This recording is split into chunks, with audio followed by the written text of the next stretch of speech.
तो चलिए अपना प्रदेश उत्तर प्रदेश उत्तराखंड में अब बात खबरों की कर लेते हैं। उत्तर प्रदेश के हापुड़ जिला कोर्ट में हुई दिन दहाड़े फायरिंग से हड़कंप मच गया। आज जिला अदालत में पेशी पर आए आरोपी लाखन उर्फ यशराज की गोली मारकर हत्या से सनसनी फैल गई। इस दौरान एक पुलिसकर्मी भी इसमें घायल हो गया। आरोपी वारदात को अंजाम देकर मौके से फरार हो गए हैं। वारदात के कुछ देर बाद ही एक हमलावर सुनील चचूला ने गौतम बुद्ध नगर जिला अदालत में सरेंडर भी कर दिया है।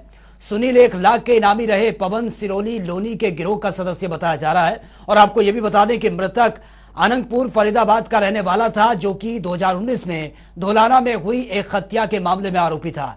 मामले पर एसपी दीपक भूकर ने बताया है कि किसी पुलिसकर्मी को गोली नहीं लगी है। हजारों की संख्या की आपको बता दें कि कचहरी के बाहर बदमाशों ने पैदल ही घटनाओं को अंजाम दिया है और उसके बाद पास के मोहल्ले रघुवीरगंज में खड़ी बाइक से वो फरार हो गए। कोर्ट परिसर में इतनी बड़ी चूक के बाद जिम्मेदार पुलिसकर्मियों पर भी गाज गिरी है, जिसमें सीओ सिटी इंस्पेक्टर और कचहरी चौकी इंचार्ज रमेश को सस्पेंड कर दिया गया है।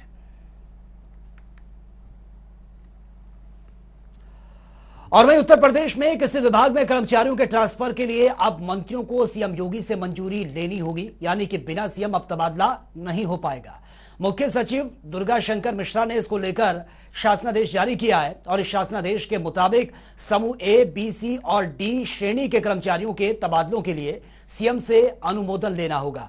और बताया यह भी जा रहा है कि यूपी में 2022 और 23 की ट्रांसफर पॉलिसी 30 जून को यह समाप्त हो गई है, लेकिन इसके बाद भी कई विभागों में तबादले कर दिए गए हैं। तबादले में गड़बड़ी की खबरें आने के बाद यह फैसला लिया गया है। पिछले दिनों यूपी के कई विभागों में तबादले में गड़बड़ी करने के मामले लगातार सामने आ रहे थे और ट्रांसफर सीजन खत्म होने के बाद भी तबादले किए गए थे और इसको लेकर कर्मचारी धरने पर बैठे थे और यहां तक कि एक मंत्री ने आरोप लगाते हुए इस्तीफा तक सौंप दिया था, जबकि सरकार इस मुद्दे पर लगातार विपक्ष के निशाने पर रही है। नियमों के तहत ऐसा पहली बार नहीं हो रहा है। दरअसल अगर ट्रांसफर सीजन खत्म हो जाता है तो फिर सीएम से अनुमोदन लेना होता है और सीएम कार्यालय से मंजूरी के बाद ही ट्रांसफर हो पाता है। हालांकि इस बार अलग बात यह है कि मुख्य सचिव दुर्गा शंकर मिश्रा ने शासनादेश जारी कर दिया है।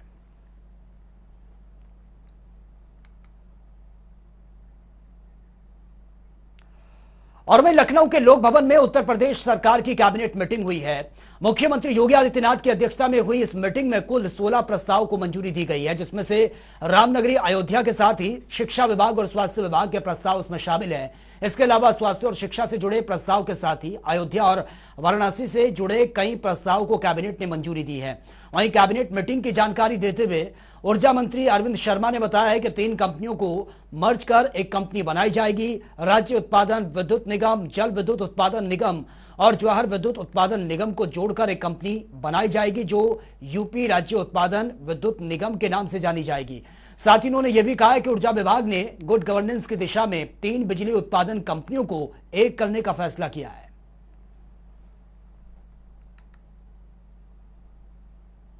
वर्तमान में इस कंपनी जो जल विद्युत निगम लिमिटेड है, उसमें 525 मेगावाट की जल विद्युत की स्थापित क्षमता है और उसकी पेड अप कैपिटल है रुपया 435 करोड़। इन तीनों कंपनियों को, चूंकि जैसा मैंने कहा कि जवाहर विद्युत उत्पादन निगम तो ऑलरेडी विद्युत उत्पादन निगम का सब्सिडियरी के रूप में ही काम कर रहा है, काम भी एक ही तरह का है, तापीय काम विशेष रूप से ये करते हैं। जल विद्युत निगम लिमिटेड अब बहुत ही कम क्षमताएं इसके पास रह गई हैं, नई क्षमताएं विशेष रूप से हो नहीं रही हैं और बहुत सारी इसमें जो जल विद्युत की परियोजनाएं हैं वो हमारे जो तापीय परियोजनाएं हैं उन्हीं के सन्निकट भी ये कई आती हैं।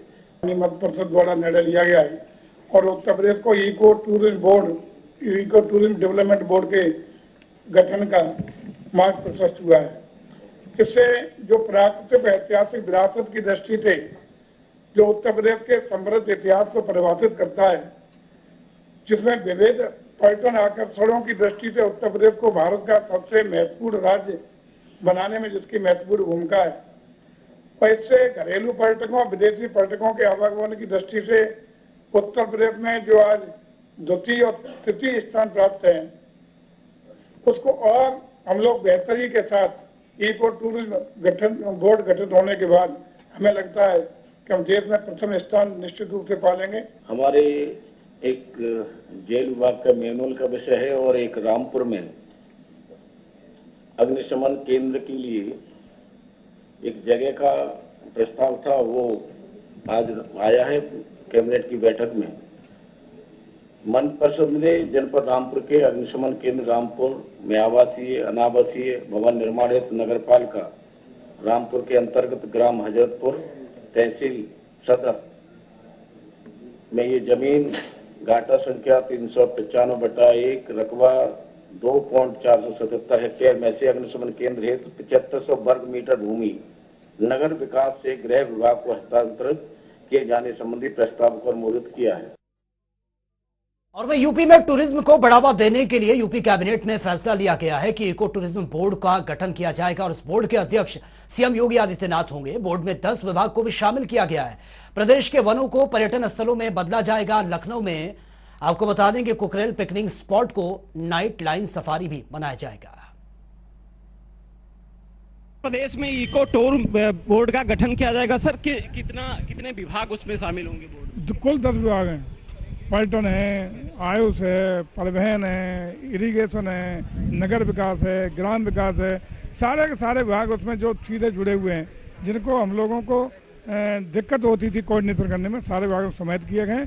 माननीय मुख्यमंत्री जी इसके अध्यक्ष होंगे, चीफ सेक्रेटरी इसके सदस्य सचिव होंगे, बाकी 10 विभाग के मिनिस्टर इसमें शामिल हैं और तमाम विशेषज्ञ, पर्यावरण के विशेषज्ञ, पर्यटन के विशेषज्ञ, उनको भी शामिल करते हुए इस तरह का प्रयास करा जाएगा कि जो हमारी प्राकृतिक संसाधन धरोहर हैं, जो हमारे तमाम ऐसी प्राकृतिक, धार्मिक, ऐतिहासिक इमारतें हैं, धरोहर हैं, उन सबको सजा के, संवार के, संरक्षित करके टूरिज्म के रूप में उनको जो बेसिक रिक्वायरमेंट है, बेसिक सुविधाएं हैं टूरिस्ट के लिए, उसको डेवलप करके ज़बरदस्त तरीके से उत्तर प्रदेश में हम लोग आगे बढ़ाएंगे। और निश्चित रूप से उत्तर प्रदेश देश का पहला पसंद का डेस्टिनेशन टूरिस्ट के लिए बनाएंगे, ये था मेरा प्रयास है। कुकरेल पिकनिक स्पॉट को एक मॉडर्न रूप दिया जा रहा है, किस तरीके से प्लानिंग है और क्या कुछ उसमें? नाइट सफारी प्रदेश की पहली नाइट सफारी। लखनऊ लोग आते हैं, जाएंगे टहलने, आप भी आनंद लीजिए, बहुत जल्दी आपको दिखाई पड़ेगा, उसका सदुपयोग होगा। और खास रूप से जो अनुपयोगी क्षेत्र है उसी का उपयोग करेंगे। जो मूल प्राकृतिक रूप से या जो रिस्ट्रिक्टेड एरिया, उनको कोई बिना डिस्टर्ब किए, बिना पेड़ों की कटाई चटाई किए, उसको डेवलप करके लोगों को समर्पित करेंगे। लखनऊ के लोग और आने वाले लोग यहाँ पूरा आनंद लें, नाइट सफारी का आनंद लेंगे। क्या नाइट सफारी को लेकर उत्तर प्रदेश में कोई और प्लानिंग है इसके अलावा? निश्चित रूप से ये जो बोर्ड बना है इको टूरिज्म बोर्ड, इसमें बैठेंगे विभिन्न विभागों के लोग, सारे लोग बैठेंगे और चिंतन मंथन के साथ आगे बढ़ने का काम करेंगे। ये बहुत बड़ा प्लेटफॉर्म माननीय मुख्यमंत्री की अध्यक्षता में तैयार हुआ है, जो लगातार बैठकें करेगा, संभावनाओं को तलाशेगा और उन पर एग्जीक्यूशन करेगा। तो उत्तर प्रदेश में कैबिनेट में एक बड़ा अहम प्रस्ताव पास हुआ है, इको बोर्ड टूरिज्म का गठन किया जाएगा। इसके खुद अध्यक्ष मुख्यमंत्री योगी आदित्यनाथ होंगे। कैमरा रियाद के साथ अनूप सिंह, जनता टीवी, लखनऊ। देश के पूर्व प्रधानमंत्री भारत रत्न स्वर्गीय अटल बिहारी वाजपेयी की चौथी पुण्यतिथि पर देश आज उनको नमन कर रहा है। वाजपेयी की पुण्यतिथि पर लखनऊ के लोक भवन में उनकी प्रतिमा पर सीएम योगी ने माल्यार्पण किया। इस दौरान उनके साथ दोनों डिप्टी सीएम केशव प्रसाद मौर्य और ब्रजेश पाठक समेत कई बीजेपी के बड़े नेता भी मौजूद थे। वहीं अटल जी को श्रद्धांजलि देते हुए सीएम योगी ने ट्विटर पर लिखा है कि लोकप्रिय जन नेता, प्रखर राष्ट्रभक्त, ओजस्वी वक्ता और असंख्य कार्यकर्ताओं की प्रेरणा एवं प्रधानमंत्री भारत रत्न श्रद्धेय अटल बिहारी वाजपेयी की पुण्यतिथि पर उन्हें विनम्र श्रद्धांजलि। तो अटल जी की प्रतिमा पर माल्यार्पण किया गया और आपको बता दें कि लोक भवन में यह कार्यक्रम का आयोजन किया गया था। पुण्यतिथि पर उनको याद किया गया। पूर्व पीएम अटल बिहारी वाजपेयी की पुण्यतिथि थी और पुष्प अर्पित किए गए, श्रद्धांजलि उनको दी गई और बाकायदा मुख्यमंत्री की तरफ से ट्वीट भी किया गया। और उन्होंने लोक भवन में यह कार्यक्रम था जहां पर खुद मुख्यमंत्री योगी आदित्यनाथ पहुंचे, तमाम गणमान्य लोग उनके साथ मौजूद थे, दोनों डिप्टी सीएम भी उनके साथ मौजूद थे और अटल जी की प्रतिमा के सामने पुष्प अर्पित किए, उनको नमन किया, श्रद्धांजलि उनको दी गई। और आपको बता दें कि जगह जगह कार्यक्रमों का आज आयोजन भी किया गया क्योंकि उनकी पुण्यतिथि थी अटल जी की और इसी को लेकर यह कार्यक्रम का आयोजन किया गया था।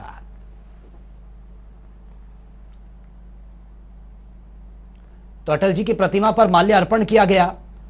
मुख्यमंत्री योगी आदित्यनाथ और दोनों डिप्टी सीएम उनके साथ मौजूद रहे, तमाम गणमान्य लोग भी मौजूद रहे इस कार्यक्रम में और यहां इस कार्यक्रम में पहुंचकर अटल जी को सीएम योगी ने नमन किया, पुष्प अर्पित किए उनकी प्रतिमा के सामने।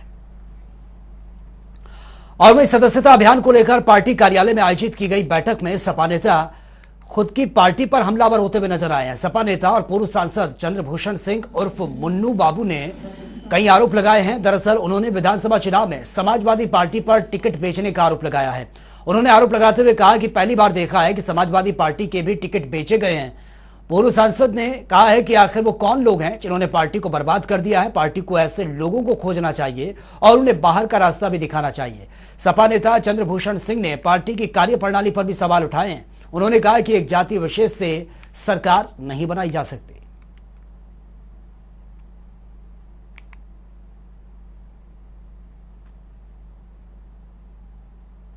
आखिरकार ये कौन से लोग थे जिसकी वजह से नाम चला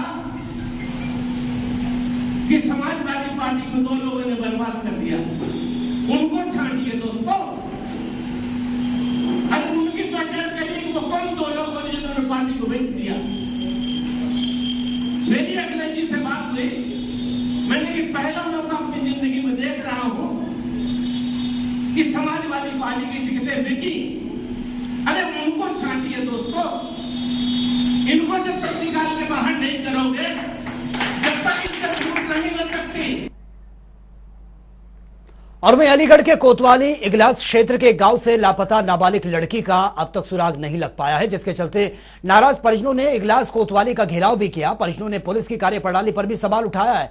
दरअसल लापता नाबालिग लड़की के परिजनों ने एक युवक पर अगवा करने का आरोप लगाते हुए कोतवाली पुलिस के पास यह केस दर्ज करवाया था, लेकिन 25 दिन बीत जाने के बाद भी पुलिस के हाथ अब तक खाली है।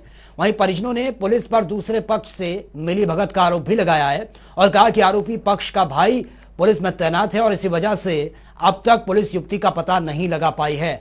परिजनों ने आरोपी के खिलाफ कार्रवाई की मांग और लड़की की बरामदगी के लिए एसएसपी से भी गुहार लगाई है।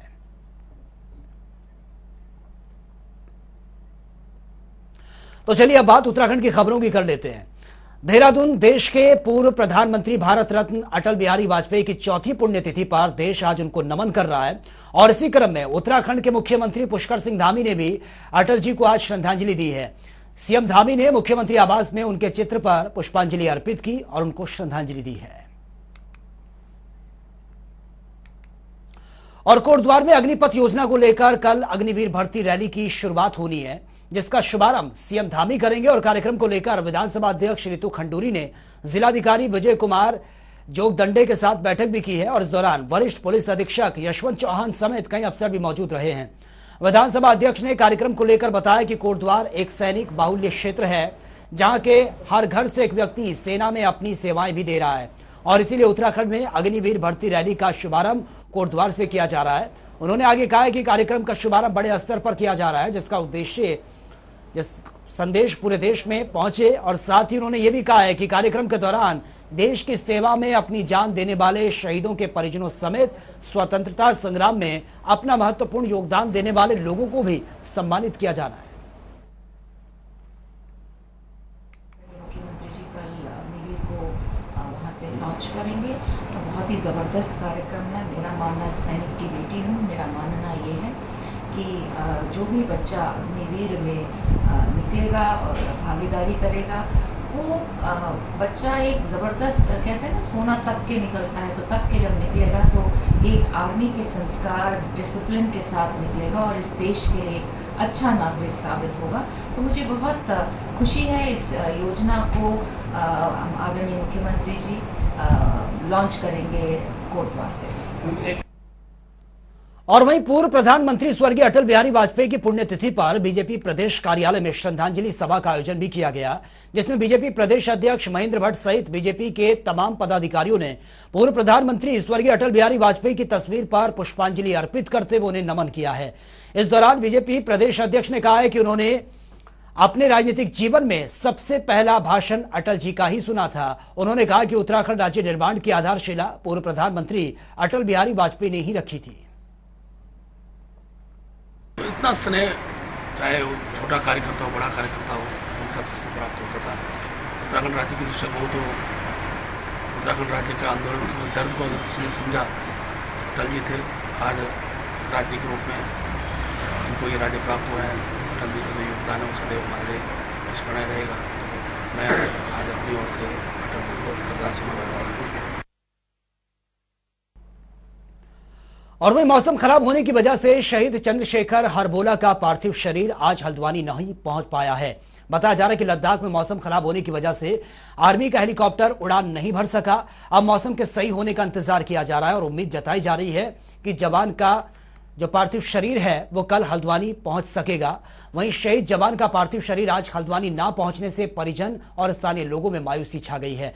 इसके बाद अब मुख्यमंत्री पुष्कर सिंह धामी का हल्द्वानी का दौरा भी स्थगित हो गया है। दरअसल सीएम धामी शहीद चंद्रशेखर हरबोला को श्रद्धांजलि देने हल्द्वानी आने वाले थे। शहीद चंद्रशेखर जी का पार्थिव शरीर 38 सालों के पश्चात सियाचिन में प्राप्त हुआ था।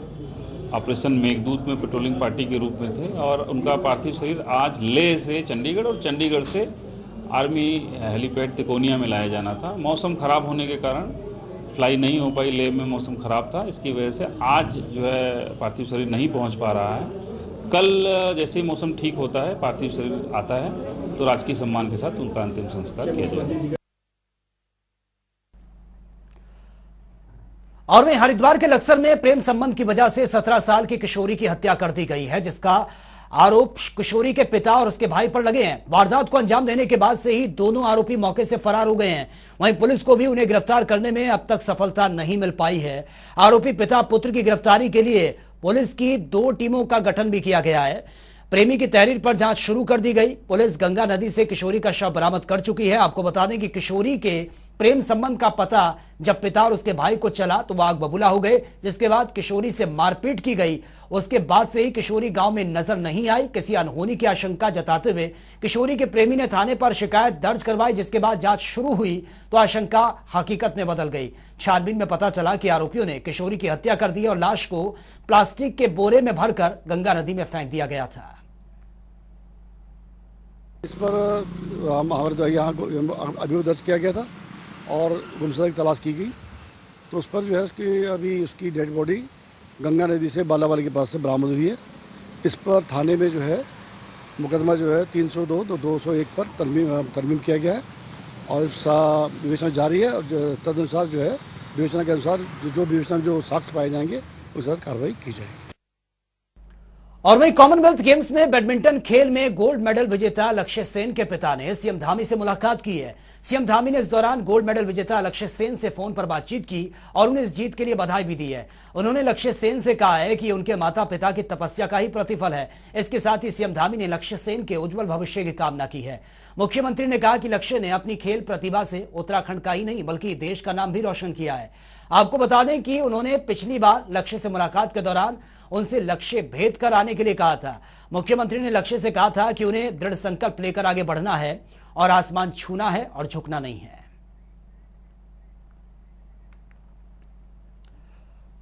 फिलहाल यहां रुकेंगे एक और छोटे से ब्रेक के लिए। ब्रेक के बाद भी खबरों का सिलसिला लगातार जारी है।